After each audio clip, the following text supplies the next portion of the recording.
다니엘 5장.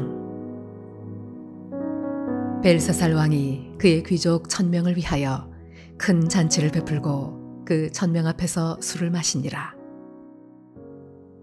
벨사살이 술을 마실 때에 명하여 그의 부친 느부갓네살이 예루살렘 성전에서 탈취하여 온 금, 은그릇을 가져오라고 명하였으니 이는 왕과 귀족들과 왕후들과 후궁들이 다 그것으로 마시려 함이었더라. 이에 예루살렘 하나님의 전 성서 중에서 탈취하여 온 금그릇을 가져오매 왕이 그 귀족들과 왕후들과 후궁들과 더불어 그것으로 마시더라. 그들이 술을 마시고는 그 금, 은, 구리, 쇠, 나무, 돌로 만든 신들을 찬양하니라. 그때 사람의 손가락들이 나타나서 왕궁 촛대 맞은편 석회벽에 글자를 쓰는데 왕이 그 글자 쓰는 손가락을 본지라. 이에 왕의 즐기던 얼굴빛이 변하고 그 생각이 번민하여 넓적다리 마디가 녹는 듯하고 그의 무릎이 서로 부딪힌지라. 왕이 크게 소리질러 술객과 갈대아 술사와 점쟁이를 불러오게 하고 바벨론의 지혜자들에게 말하되 누구를 막론하고 이 글자를 읽고 그 해석을 내게 보이면 자주색 옷을 입히고 금사슬을 그의 목에 걸어주리니 그를 나라의 셋째 통치자로 삼으리라 하니라. 그때 왕의 지혜자가 다 들어왔으나 능히 그 글자를 읽지 못하며 그 해석을 왕께 알려주지 못하는지라. 그러므로 벨사살 왕이 크게 번민하여 그의 얼굴빛이 변하였고 귀족들도 다 놀라니라. 왕비가 왕과 그 귀족들의 말로 말미암아 잔치하는 궁에 들어왔더니 이에 말하여 이르되 왕이여 만수무강하옵소서. 왕의 생각을 번민하게 하지 말며 얼굴빛을 변할 것도 아니니이다. 왕의 나라에 거룩한 신들의 영이 있는 사람이 있으니 곧 왕의 부친 때에 있던 자로서 명철과 총명과 지혜가 신들의 지혜와 같은 자니이다. 왕의 부친 느부갓네살 왕이 그를 세워 박수와 술객과 갈대아 술사와 점쟁이의 어른을 삼으셨으니 왕이 벨드사살이라 이름하는 이 다니엘은 마음이 민첩하고 지식과 총명이 있어 능히 꿈을 해석하며 은밀한 말을 밝히며 의문을 풀 수 있었나이다. 이제 다니엘을 부르소서. 그리하시면 그가 그 해석을 알려드리리이다 하니라. 이에 다니엘이 부름을 받아 왕의 앞에 나오매 왕이 다니엘에게 말하되 내가 나의 부왕이 유다에서 사로잡아온 유다 사손 중에 그 다니엘이냐? 내가 네게 대하여 들은즉 내 안에는 신들의 영이 있으므로 내가 명철과 총명과 비상한 지혜가 있다 하도다.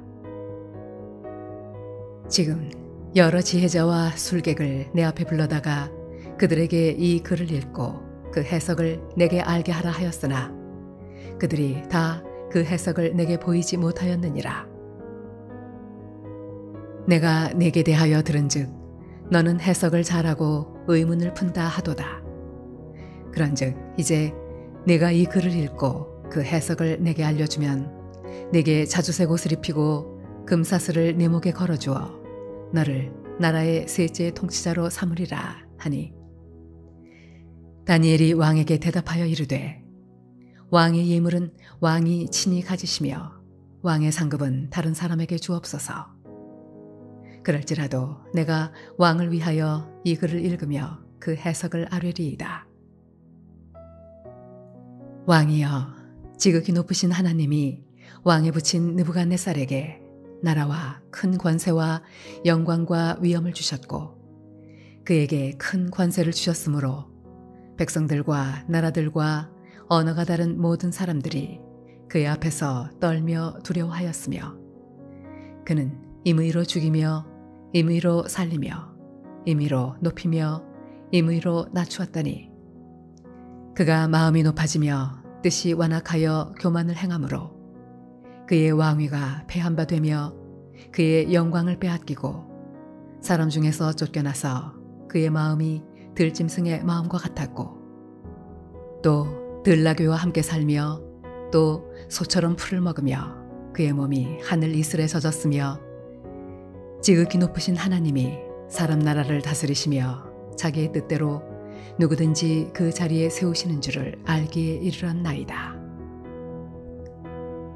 벨사살이여, 왕은 그의 아들이 되어서 이것을 다 알고도 아직도 마음을 낮추지 아니하고 도리어 자신을 하늘의 주제보다 높이며 그의 성전 그릇을 왕 앞으로 가져다가 왕과 귀족들과 왕후들과 후궁들이 다 그것으로 술을 마시고 왕이 또 보지도 듣지도 알지도 못하는 금, 은, 구리, 쇠와 나무, 돌로 만든 신상들을 찬양하고 도리어 왕의 호흡을 주장하시고 왕의 모든 길을 작정하시는 하나님께는 영광을 돌리지 아니한지라.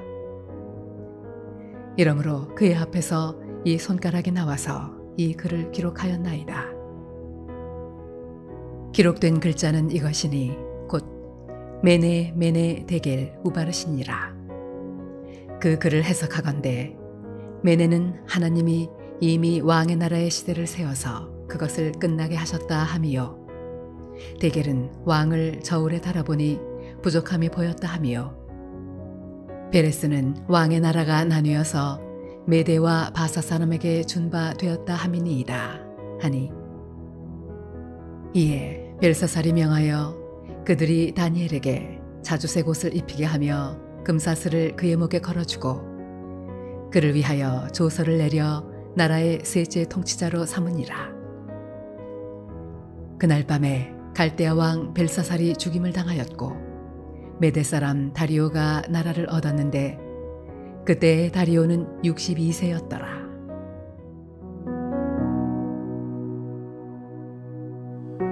할렐루야. 오늘도 하나님께서 말씀 가운데 주시는 은혜를 힘입어 하루를 승리하는 저와 여러분 되시길 주님의 이름으로 축원합니다. 오늘 함께 나누실 말씀은 구약성경 다니엘서 5장 22절에서 31절 말씀입니다. 다니엘 5장은 2장이나 4장의 꿈 해석하는 것과는 달리 벽에 씌어진 신비한 글자를 해석하는 내용이 나옵니다. 5장의 내용은 느부갓네살 왕 이후 한참 후대에 일어난 일이지만 내용상으로는 4장과도 관련이 있습니다. 앞에 4장에서 느부갓네살 왕은 자신의 교만으로 인해 하나님께 징계를 받았고 그 일을 통하여서 세상을 통치하시는 하나님을 깨닫고 인정하게 되었습니다.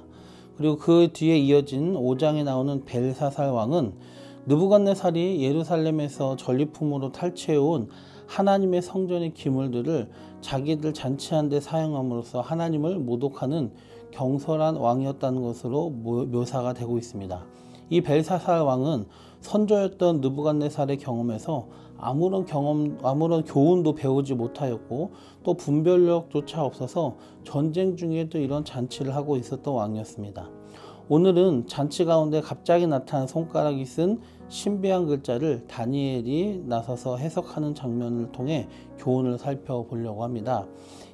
여기 나오는 벽에 쓰인 글자는 25절 말씀에 보면 메네 메네 데겔 우바르신이라 하였습니다. 이 글자는 글자 내용 자체는 아람어, 당시 공용어로 쓰였던 아람어였지만 그걸 쓰여졌던 것을 사람들이 알아보지 못한 걸 보면 하나님께서 그냥 아람어를 그대로 쓰신 건 아니었던 것 같습니다.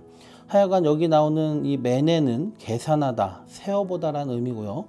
데켈은 저울로 달아보다 라는 의미고, 우바르신에서 우는 그리고라는 의미입니다. 그리고 바르신은 아람어 파르신을 이제 우리 한국말로 바르신이라 번역을 한 거고요. 이 파르신은 쪼개다, 찢다, 나누다 이런 의미입니다. 그래서 메네메네 데겔 우바르신은 문자적으로는 세어보고 달아보았다, 그리고 쪼개었다 이런 뜻입니다. 다니엘은 이것이 구체적으로 무엇을 의미하는지 26절에서 28절까지 해석해 줍니다. 그래서 그 글을 해석하건대 메네는 하나님이 이미 왕의 나라의 시대를 세워서 그것을 끝나게 하셨다 하며, 데겔은 왕을 저울에 달아보니 부족함이 보였다 하며, 베레스는 왕의 나라가 나뉘어서 메대와 바사 사람에게 준 바 되었다 함이니이다 하니. 네, 그렇습니다. 세어보고 달아보았지만 부족하다. 그래서 나누고 쪼개었다 라는 뜻이죠. 하나님의 기준에 미치지 못하여 부족하기 때문에 결국 심판하셨다는 뜻입니다. 이 나라를요. 이 메네메네 대겔 우바르시는 그런데 단지 과거 다니엘 시대의 바벨론과 벨사살에게만 해당되는 말이 아닙니다. 하나님께서 이 세상 전체에 내린 심판의 선언이기도 합니다. 바벨론이란 하나님을 경외하지 않는 세상을 상징합니다. 이 벨사살은 그 세상의 통치자로서 선조 느부갓네살의 경험이 있음에도 불구하고 천지의 주제이신 하나님을 무시하고 모독하였는데, 그래서 다니엘도 22절과 23절 앞부분에 보면 벨사살에 대해서 아직도 마음을 낮추지 아니하고 도리어 자신을 하늘의 주제보다 높였다라고 지적하며 말하고 있는 것입니다. 이 바벨론과 벨사살의 멸망은 곧 세상과 또 하나님을 거역하는 인류에 대한 심판의 예표와도 같습니다. 그렇기 때문에 벽에 쓰인 글자 세어보고 달아보았지만 부족해서 쪼갠다라는 그 경고의 문구는 지금 우리가 살고 있는 이 세상에도 동일하게 적용이 되는 말씀입니다. 26절에 보면 하나님이 이미 왕의 나라의 시대를 세워서 그것을 끝나게 하셨다는 것입니다. 이는 모든 나라와 모든 각 개인에게 동일합니다. 하나님은 그 시대를 세워보시고 각 사람의 삶도 세워보시고 그 끝을 정하십니다. 그리고 그 끝을 정하시는 기준은 무엇입니까? 바로 달아보시는 거죠. 그래서 세워보시고 달아보신다라는 것입니다. 27절에도 보니까 왕을 저울에 달아보니 부족함이 보였다 했습니다. 하나님은 바벨론도 세워보시고 또 벨사살도 계수하신 다음에 이 모든 행위가 하나님께 합당한지를 달아보셨다는 거예요. 그런데 달아보니까 부족하다 하신 거죠. 그래서 우바르신, 그래서 나누었다. 세어보고 달아보았는데 부족해서 쪼개버렸다는 것입니다. 하나님은 세상 만물을 다스리시고요, 뿐만 아니라 판단하십니다. 재판하시는 분이에요. 마태복음 25장에 나오는 달란트 비유에서 보면은 주인이 돌아와 종들과 어떻게 하신다고 하셨습니까? 결산하신다고 하셨습니다. 결산. 반드시 결산의 때는 있습니다.